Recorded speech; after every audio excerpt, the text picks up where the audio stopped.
কাছে আসা মাত্রই মেয়েটাকে ধাক্কা দিয়ে গর্তের মধ্যে ফেলে দিলাম।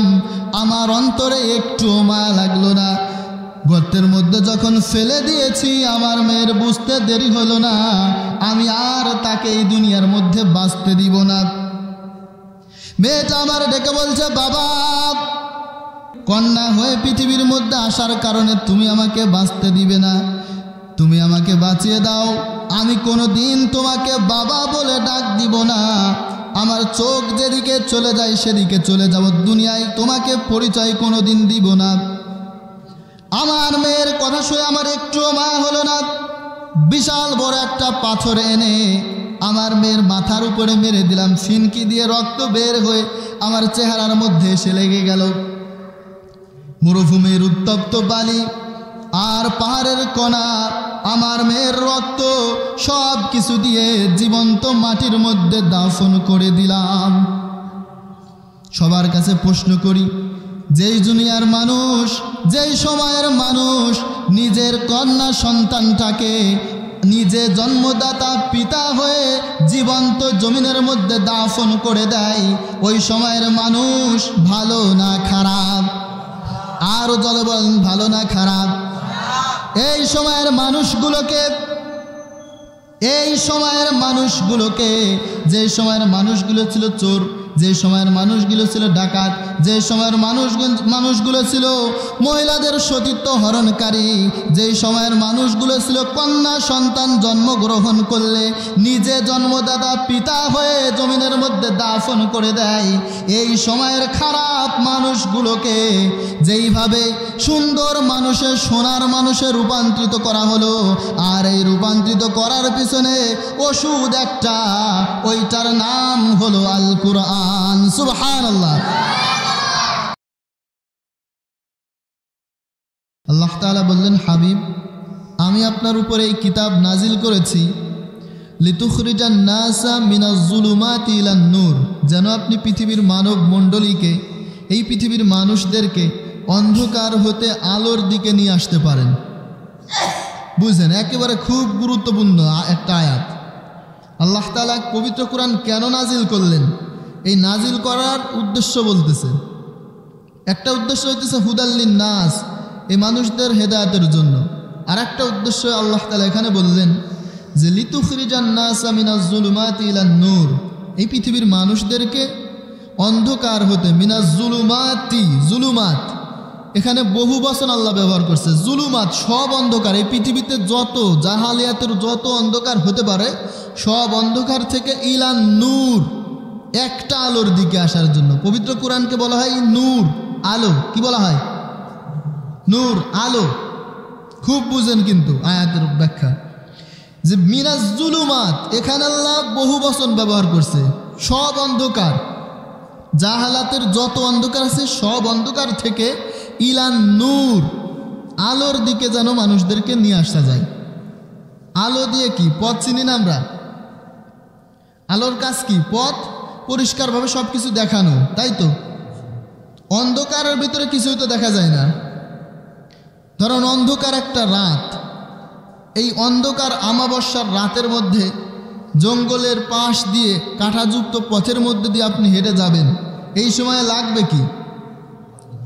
লাগবে কি? তো ঠিক তেমনিভাবে পৃথিবীর যত জাহালাতের অন্ধকার আছে, জাহালাতের কি আছে? অন্ধকার আছে। জাহালাতের অন্ধকার কি? পৃথিবীতে যত খারাপ কাজ আছে সব অন্ধকার, সব কি? অন্ধকার। এই অন্ধকার থেকে ফিরে আসার জন্য লাগবে কি? আলো। আর সে আলোটা কি? আল্লাহ তাআলা বললেন, কিতাবুন আনজালনাহু ইলাইকা লিতুখরিজান নাসা মিনাজ জুলুমাতি ইলান নূর। আল্লাহু আকবার।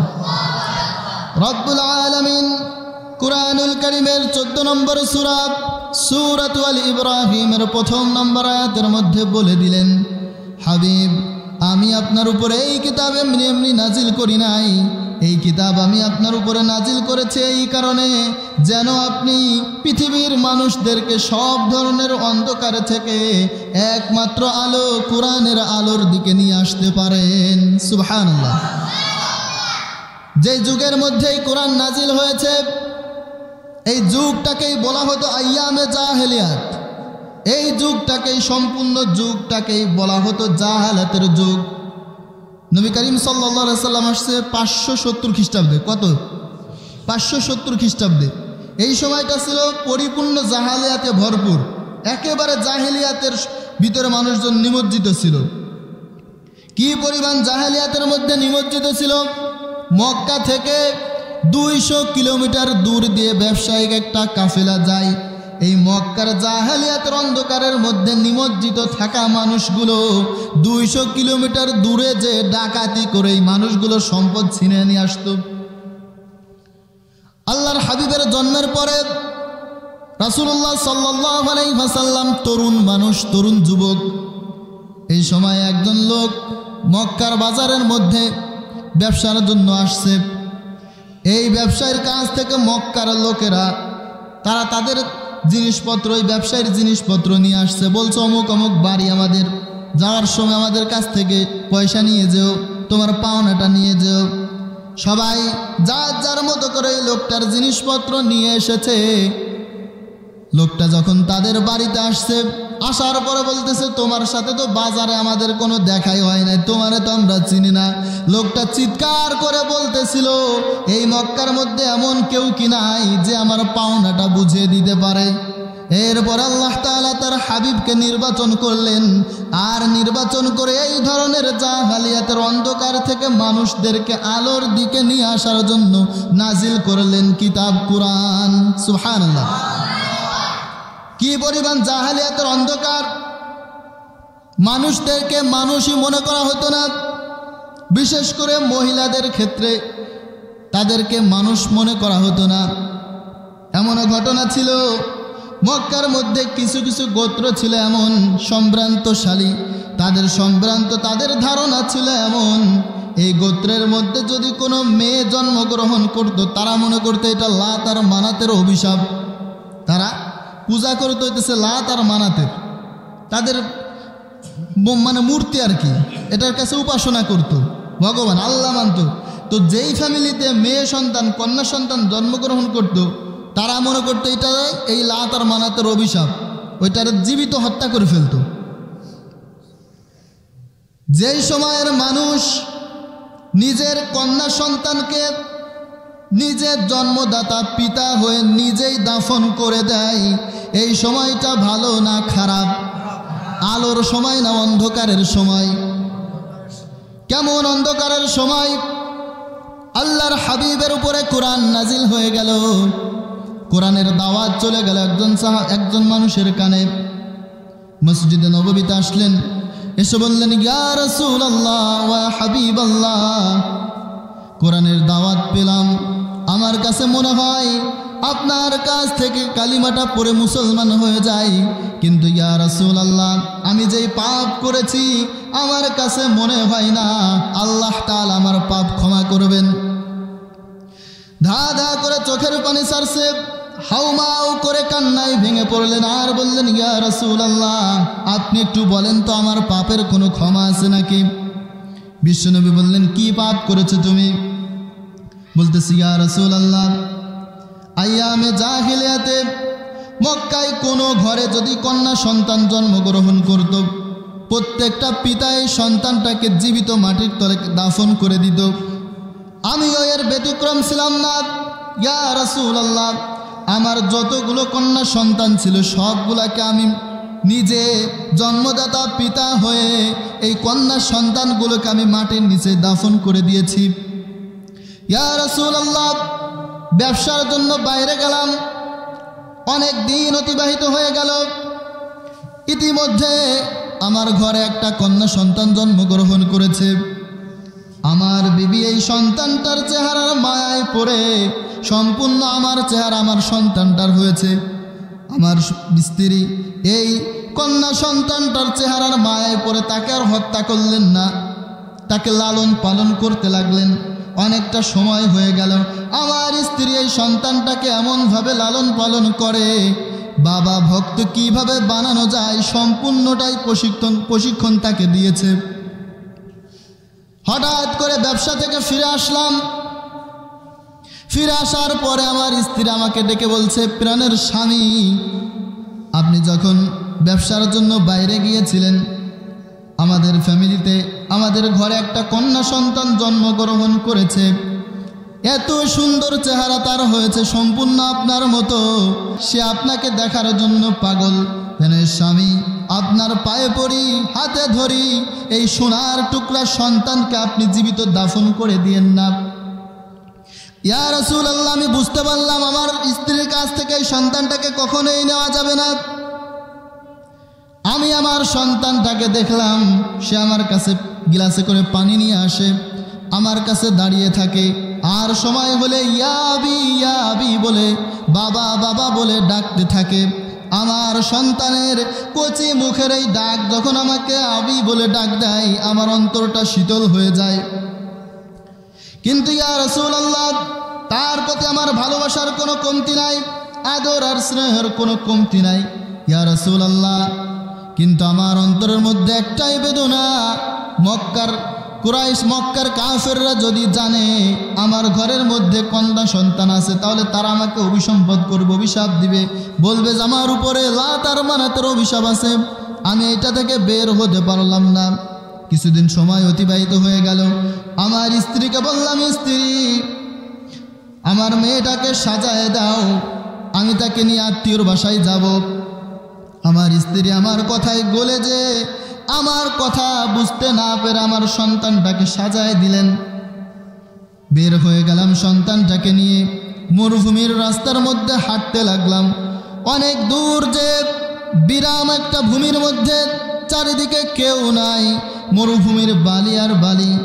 এই মরুভূমির মধ্যে একটা স্থানের মধ্যে যে আমি দাঁড়ালাম, এই দিক দিয়ে প্রচণ্ড রোদের তাপদাহে বালিগুলো ঝলমল ঝলমল করছে। এই মরুভূমির মধ্যে যে আমি আমার হাত দিয়ে মরুভূমির মধ্যে গর্ত খুলতে লাগলাম। আমার মেয়ে ডেকে বলে, বাবা, এই মরুভূমির মধ্যে তুমি কেন হাত দিয়ে গর্ত করো? তুমি না আত্মীয়র বাসায় যাইতে চাইলে? আমি আমার মেয়েকে ডেকে বললাম, তুমি পাশে যেয়ে খেলা করো। আমার মেয়ে তাকায় দেখে আমার মুখ থেকে ঘামের ফোঁটাগুলো টপ টপ করে পড়তেছে। প্রচণ্ড দ্রুত কাজ করার জন্য হাত দিয়ে দ্রুত যখন মরুভূমির মধ্যে বালুগুলো খুঁড়তেছিলাম, মরুভূমির বালুর কণা আর পাথরের টুকরোগুলো আমার দাড়ির মধ্যে, আমার চুলের মধ্যে বিঁধে যাচ্ছিল। আমার মেয়ে ডেকে বলে, বাবা, তুমি না বললা আত্মীয়র বাসায় যাবা, এই মরুভূমির মধ্যে তুমি কেন গর্ত করো? তোমার মুখ বেয়ে বেয়ে ঘামের ফোঁটাগুলো টপ টপ করে পড়ে। আমার মেয়ে তার কচি হাতটা দিয়ে আমার মুখের মধ্যে পাথরের যেই কণাগুলো যায়, আমার মুখের মধ্যে দাড়ির মধ্যে লেগে আছে, বালুর কণাগুলো আমার চুলের মধ্যে লেগে আছে। তার কচি হাতটা দিয়ে এই বালুগুলো ফালায়া দেয়। এরপরেও আমার অন্তরের মধ্যে একটু মায়া লাগে না। গর্তটা খনন করা হয়ে গেল। আমার মেয়েকে ডেকে বললাম, কাছাই রে মা, কাছাই, দেখ কেমন একটা গর্ত খনন করেছি। কাছে আসা মাত্রই মেয়েটাকে ধাক্কা দিয়ে গর্তের মধ্যে ফেলে দিলাম। আমার অন্তরে একটু মায়া লাগলো না। গর্তের মধ্যে যখন ফেলে দিয়েছি, আমার মেয়ের বুঝতে দেরি হলো না, আমি আর তাকে এই দুনিয়ার মধ্যে বাঁচতে দিব না। মেয়েটা আমার ডেকে বলছে, বাবা, আমি বুঝে ফেলেছি কন্যা হয়ে পৃথিবীর মধ্যে আসার কারণে তুমি আমাকে বাঁচতে দিবে না, তুমি আমাকে বাঁচিয়ে দাও। আমি কোনো দিন তোমাকে বাবা বলে ডাক দিব না। আমার চোখ যেদিকে চলে যায় সেদিকে চলে যাব, দুনিয়ায় তোমাকে পরিচয় কোনো দিন দিব না। আমার মেয়ের কথা শুনে আমার একটুও মায়া হলো না। বিশাল বড় একটা পাথর এনে আমার মেয়ের মাথার উপরে মেরে দিলাম। ফিনকি দিয়ে রক্ত বের হয়ে আমার চেহারার মধ্যে এসে লেগে গেল। মরুভূমির উত্তপ্ত বালি আর পাহাড়ের কণা, আমার মেয়ের রক্ত সব কিছু দিয়ে জীবন্ত মাটির মধ্যে দাফন করে দিলাম। সবার কাছে প্রশ্ন করি, যেই দুনিয়ার মানুষ, যেই সময়ের মানুষ নিজের কন্যা সন্তানটাকে নিজে জন্মদাতা পিতা হয়ে জীবন্ত জমিনের মধ্যে দাফন করে দেয়, ওই সময়ের মানুষ ভালো না খারাপ? আরো জলে বলেন, ভালো না খারাপ? এই সময়ের মানুষগুলোকে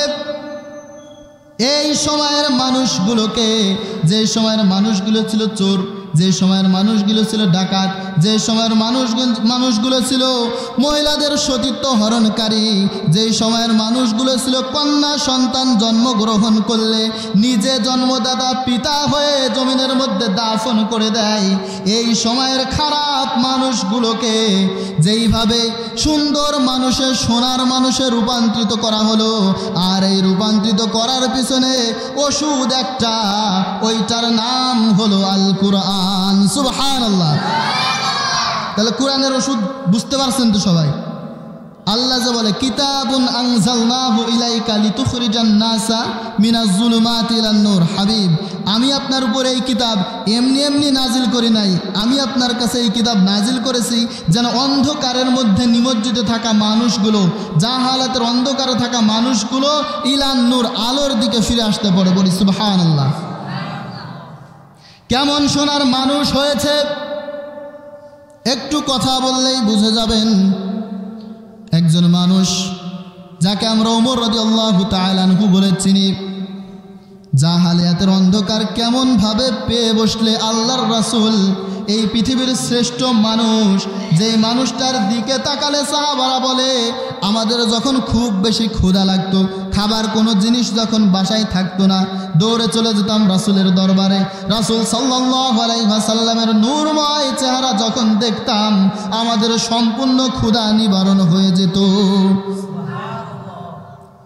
কেমন সুন্দর মানুষ, যেই মানুষটার চরিত্রের সার্টিফিকেট আল্লাহ তাআলা নিজে দিয়েছে। অনেকবার বলেছি এই মানুষটাকে, যেই মানুষটা হত্যা করতে যায় এর চেয়ে খারাপ মানুষ আর দ্বিতীয়টা হতে পারে? এই রকম একটা খারাপ মানুষ কোরআনের সুশীতল ছায়ায় আসার পরে লিতুখরিজান নাসা মিনাজ যুলুমাতি ইলান নূর, অন্ধকার থেকে আলোর দিকে আসার পরে এমন মানুষে পরিণত হয়েছে যেই পরিণত হলে আল্লাহ তাআলার পক্ষ থেকে সরাসরি বিশ্বনবী সাল্লাল্লাহু আলাইহি ওয়াসাল্লামের ইন্তেকালের পরে খলিফাতুল মুসলিমিন ওমর রাদিয়াল্লাহু তাআলা আনহু যখন খলিফা থাকা অবস্থায় আলী রাদিয়াল্লাহু তাআলা আনহু একদিন রাতের বেলায় স্বপ্ন দেখলেন যে রাসূলুল্লাহ সাল্লাল্লাহু আলাইহি ওয়াসাল্লামের পিছনে উনি ফজরের নামাজ আদায় করতেছিলেন। ফজরের নামাজ শেষ হয়ে গেল, একজন মহিলা আসলেন, এসে বললেন আলী, এই যে আমার বাগান থেকে কিছু খেজুর নিয়ে আসছি, তুমি এটা নিয়ে রাসূল সাল্লাল্লাহু আলাইহি ওয়াসাল্লামের কাছে দাও। রাসূল সাল্লাল্লাহু আলাইহি ওয়াসাল্লামের কাছে দিয়ে বলো সমস্ত সাহাবাদের মধ্যে বন্টন করে দিতে। আলী রাদিয়াল্লাহু তাআলা আনহু স্বপ্নে দেখতেছে, কিন্তু সবাইকে রাসূলুল্লাহ সাল্লাল্লাহু আলাইহি ওয়াসাল্লাম খেজুর দিচ্ছেন, কাউকে 2টা 3টা 4টা 5টা, কাউকে একটা দিচ্ছেন। আলী রাদিয়াল্লাহু তাআলা আনহুকে দিছে মাত্র একটা। কয়টা? একটা। আলী রাদিয়াল্লাহু তাআলা আনহু এই খেজুরটা খাচ্ছে, ইতিমধ্যে আজান দিয়ে দিয়েছে ফজরের। আলী রাদিয়াল্লাহু তাআলা আনহু বলে যে আমার ঘুম ভেঙে গেল আজানের শব্দে, কিন্তু তখন আমার মুখের মধ্যে নবী করিম সাল্লাল্লাহু আলাইহি ওয়াসাল্লাম যে খেজুর দিছে ওই খেজুর খাচ্ছিলাম, ওইটার স্বাদ আমার মুখের মধ্যে রয়েছিল। সুবহানাল্লাহ। আলী রাদিয়াল্লাহু তাআলা আনহু আজানের পরে মসজিদে নামাজ পড়ার জন্য গেলেন। নামাজের ইমামতি করছে ওমর রাদিয়াল্লাহু তাআলা আনহু। ওমর রাদিয়াল্লাহু তাআলা আনহু ইমামতি শেষে বাইরে একজন মহিলা আসলেন, এসে আলী রাদিয়াল্লাহু তাআলা আনহুকে ডাক দিছে যে আলী, এই খেজুরগুলো নিয়ে যাও, নিয়ে খলিফাতুল মুসলিমিন ওমর রাদিয়াল্লাহু তাআলা আনহুর কাছে দাও, আর দিয়ে বলো যে সমস্ত সাহাবাদের মধ্যে বন্টন করে দিতে। আলী রাদিয়াল্লাহু তাআলা আনহু যখন ওমর রাদিয়াল্লাহু তাআলা আনহুর কাছে খেজুর নিয়ে দিছে, খেজুর সমস্ত সাহাবাকে কাউকে 2টা 3টা 4টা 5টা করে দিচ্ছে, আলী রাদিয়াল্লাহু তাআলা আনহুকে একটা দিছে। আলী রাদিয়াল্লাহু তাআলা আনহু বললেন, ভাই ওমর, তোমার কাছে তো অনেকগুলো খেজুর আছে, আর অনেককেই বেশি দিচ্ছ, তা আমার আর একটা দাও না। ওমর রাদিয়াল্লাহু তাআলা আনহু বললেন, আজকের স্বপ্নের মধ্যে আল্লাহর রাসূল যদি তোমাকে একের অধিক খেজুর দিতেন, আমি ওমরও তোমাকে একের অধিক খেজুর দিতাম। বলি আল্লাহু আকবার। কোথায় পৌঁছাইছে দেখছেন? কোথায় পৌঁছাইছে ওমর, যে ওমর আল্লাহর হাবিবকে হত্যা করতে যায়।